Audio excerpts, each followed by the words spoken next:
नमस्ते दोस्तों, शुरुआत करते हैं आज की नई कहानी से। इनकार में भी भलाई छुपी होती है। एक नदी के पास दो पेड़ थे।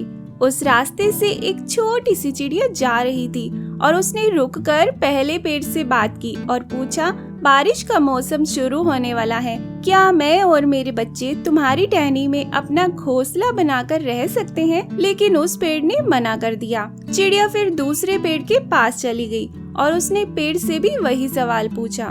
दूसरे पेड़ ने चिड़िया की बात को सुना और उसे हाँ कह दी। फिर चिड़िया अपने बच्चों के साथ खुशी खुशी दूसरे पेड़ में घोंसला बनाकर रहने लगी।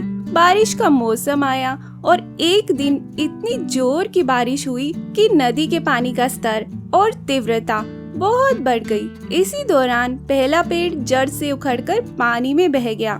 जब उस चिड़िया ने उस पेड़ को बहते हुए देखा तो कहा, जब मैं तुम्हारे पास अपने और अपने बच्चों की शरण के लिए आई थी तो तुमने मना कर दिया था।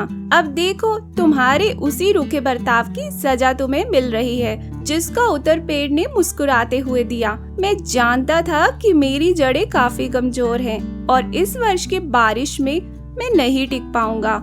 मैं तुम्हारे और बच्चों की जान खतरे में नहीं डालना चाहता था। मना करने के लिए मुझे क्षमा कर दो। और ये कहते कहते पेड़ बह गया। दोस्तों, किसी के इनकार को हमेशा उनकी कठोरता ना समझे। क्या पता उनके उसी इनकार से आपका भला हो। कौन किस परिस्थिति में है, हम शायद उसे ना समझ पाएं। इसलिए किसी के चरित्र और उनकी शैली को उनके वर्तमान व्यवहार से ना तोले।